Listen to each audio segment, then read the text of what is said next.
Olá, sou Franciele Maftum, especialista em gestão de mudanças, e hoje a gente vai falar um pouco sobre uma coisa muito legal que eu uso em todos os meus cursos, que é a tal da curva da mudança. Hoje eu pretendo te mostrar como você diminui a resistência das pessoas, inclusive a sua, nos processos que envolvem mudanças aí na sua organização. A gente vai entender um pouco sobre essa curva da mudança, que nada mais é que uma curva de emoções durante a mudança. Aqui tô eu, de volta, falando de emoções durante a mudança. Por que é que eu falo tanto sobre isso? Porque gestão de mudança é uma gestão de relacionamentos e de emoções na mudança. Então, quanto mais a gente entende disso, mais a gente diminui as resistências e melhor a nossa mudança pode acontecer. Eu vou mostrar para vocês uma das vertentes dessa curva, porque tem alguns autores que descrevem essa curva de maneiras diferentes, com mais passos ou menos passos, mas hoje eu vou mostrar uma das formas que essa curva é representada no meio organizacional, tá? A curva é mais ou menos assim. Então, agora tem gente que tá fazendo a curva para cima, tem gente que faz a curva assim para baixo, né? Eu vou usar a curva para cima, tá? Então a curva é assim. É uma curva que ela nos explica que, na medida que as mudanças vão acontecendo, a gente vai sofrendo alterações emocionais, que são alterações cerebrais e corporais, biológicas, que vão fazendo com que a gente reaja de determinadas maneiras frente às mudanças e se comporte de maneiras diferentes também em relação às pessoas. É o que a gente chama hoje de comportamento resistente, que na verdade não tem nada de resistência, é uma reação natural da gente à mudança. Bom, a curva da mudança nasceu lá na psicologia, em 1969, quando o Kubler-Ross começou a estudar as pessoas que estavam em estágios de câncer terminal, e ele começou a entender que existia um padrão de luto nessas pessoas, um padrão de comportamento, que é o que a gente chamava de luto, desde a hora que as pessoas sabiam que iam morrer até o dia da morte delas. E aí ele começou a realizar um estudo, e nesse estudo ele conseguiu perceber que a gente tem um padrão de comportamento frente ao luto ou frente à ideia da morte. E aí nasceu essa curva da mudança. Só que mais tarde, os outros pesquisadores da organização, da própria neurociência, começaram a testar esse mesmo padrão de emoção da curva para processos de aprendizagem, para qualquer perda e para qualquer mudança. Por que para processo de aprendizagem, qualquer perda e qualquer mudança? Porque todos esses processos envolvem um luto e no nosso cérebro envolve ter que reaprender alguma coisa, ter que deixar alguma coisa no passado e ter que começar uma coisa nova. Então, tudo isso são processos que é como se a gente vivesse pequenos lutos internos num nível cerebral mesmo, biológico, que explicam por que é que a gente tem emoções durante os processos de mudança. Então, eu vou mostrar para vocês. O primeiro passo para o Kubler-Ross, por que para ele? Porque depois outros autores vieram colocando mais passos, tá? Que a gente não vai falar aqui hoje. Mas o primeiro passo para ele é a negação. E na negação, isso aqui é um N, tá? E na negação é o primeiro contato que a gente tem com a mudança. Então, me falaram que um novo projeto vai começar, a gente tem uma reação natural que a gente até às vezes faz com o corpo, assim, quando recebe alguma novidade, percebam que a gente joga o corpo para trás, que é uma reação de negar que aquilo vai acontecer. Como que a negação acontece? Com frases como, isso não me afeta, isso não afeta eles, isso não vai dar nada, e já tentaram muitas vezes e não vai mudar nada, pode continuar fazendo o que você estava fazendo. Eu sempre fiz assim, pra que mudar agora? Isso são frases típicas aí de um estado emocional de negação, tá?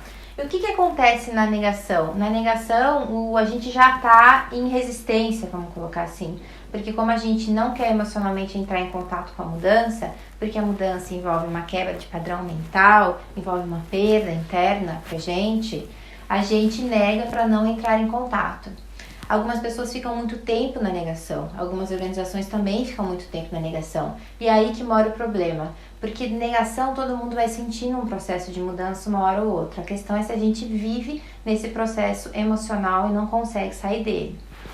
Passando a negação, tem o segundo estágio, que é o estágio de raiva ou culpa, que é quando a gente literalmente começa a ficar com raiva e culpar a organização, o meu gestor ou alguém por essa mudança. Por que fazer isso agora? Por que resolveram demitir tanta gente? Por que vão fazer desse jeito? E a raiva é raiva mesmo, ela é exprimida com raiva, a gente consegue perceber de uma maneira mais clara. Às vezes tem aquelas pessoas que são as mais passivas, que elas têm uma raiva interna, quer dizer, é onde elas vão começar a contar as piadinhas, agir com um pouco mais de ironia, que é uma raiva representada de outras maneiras. E é aqui, no estágio da raiva também, que a gente vai ver reclamações como: eu não tenho computador, meu computador está sempre estragando, a minha cadeira tem sempre um defeito, eu sou o único que não tem uma caneta azul, que é quando a gente, por um estado emocional de raiva, começa a reclamar de coisas que não são o foco, porque a gente está insatisfeito com a situação e não sabe por quê, tá? Passando da raiva, a gente tende a ir para um estágio de barganha. Todo mundo nos cursos adora quando eu falo da barganha. Sabe por quê? Porque a barganha é algo muito conhecido dentro das organizações. É aquela famoso, vamos fazer eu ganhar aqui, que você ganha ali, mas que não tem uma intenção realmente da mudança acontecer. A barganha emocional tem uma intenção da gente travar a mudança, que é quando eu tento colocar exceções para não mudar. A gente faz isso muito em processos assim, com novas políticas internas, por exemplo. Tu tem mesmo que preencher esse documento inteiro? Posso preencher só metade? Posso preencher qualquer coisa? Posso não preencher? São tudo movimentos de barganha, tá? Posso não ir nesse treinamento, porque afinal eu já sei sobre isso. A barganha também é um estado emocional, então ela não é um estado onde a gente está racionalizando, e também é movida pelos medos da mudança, pelo medo de novo padrão.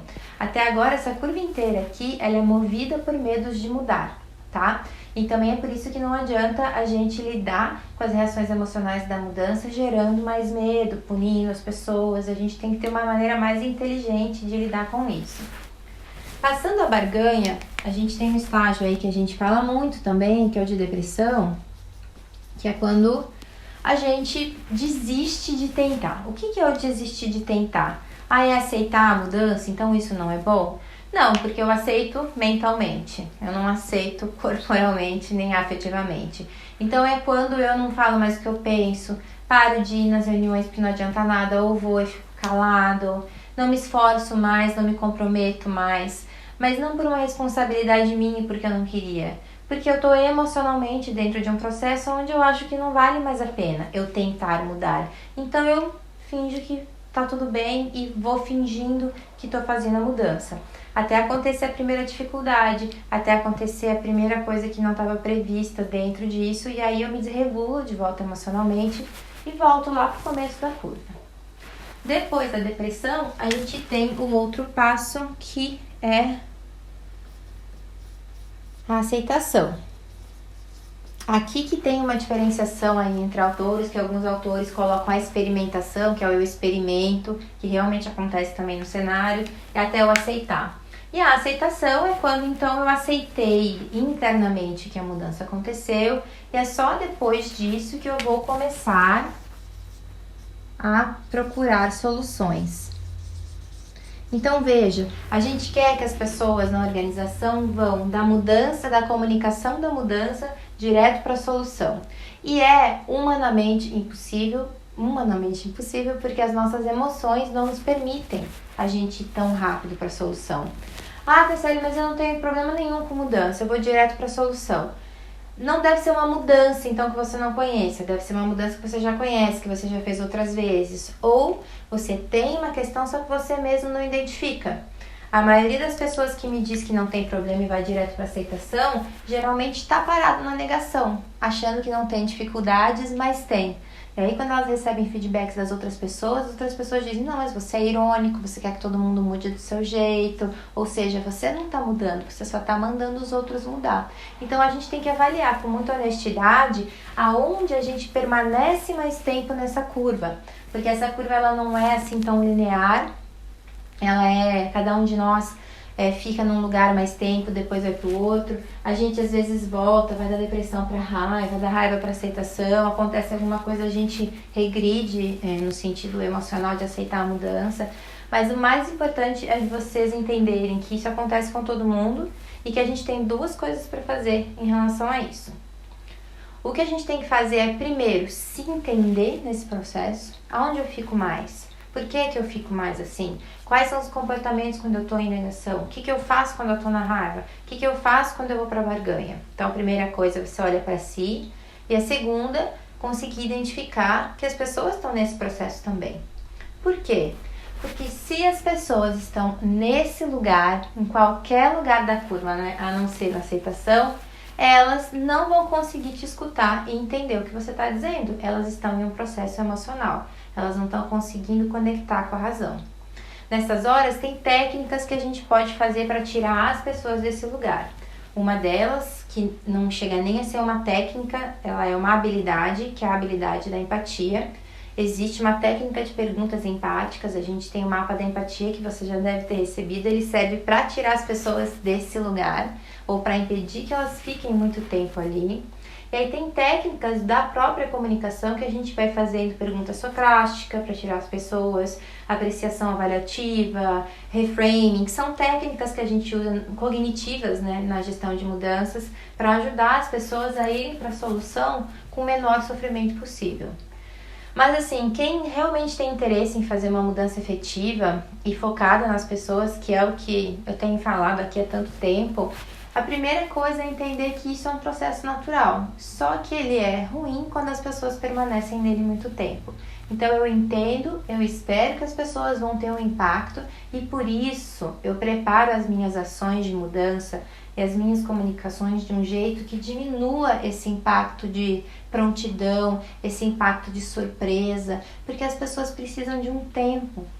Então assim, quando eu faço um workshop onde eu falo sobre a mudança e no mesmo workshop eu quero que as pessoas já comecem a produzir soluções, as pessoas ainda vão estar ali, vão estar em estágio emocional. Então, é por isso que às vezes não dá certo, né? E aí elas continuam na negação, na raiva por muito tempo, porque eu sempre estou cobrando algo que emocionalmente eu mesma não estou permitindo que elas alcancem. E isso, gente, vale para os nossos relacionamentos, para as conversas que a gente tem com as pessoas, de coisas novas que a gente traz. A gente está em curva de mudança o tempo todo, né? O tempo todo a gente está vivenciando isso, a cada nova informação, a cada desafio que a gente tem na vida, a cada decisão que a gente precisa tomar, é um processo aí de curva de mudança. Quanto mais eu me aproprio disso, melhor eu consigo desenvolver. No curso a gente faz isso de uma maneira mais prática, de uma maneira mais detalhada, mas com isso você já consegue ter um pouco de ideia do que você pode fazer para entender a resistência das pessoas.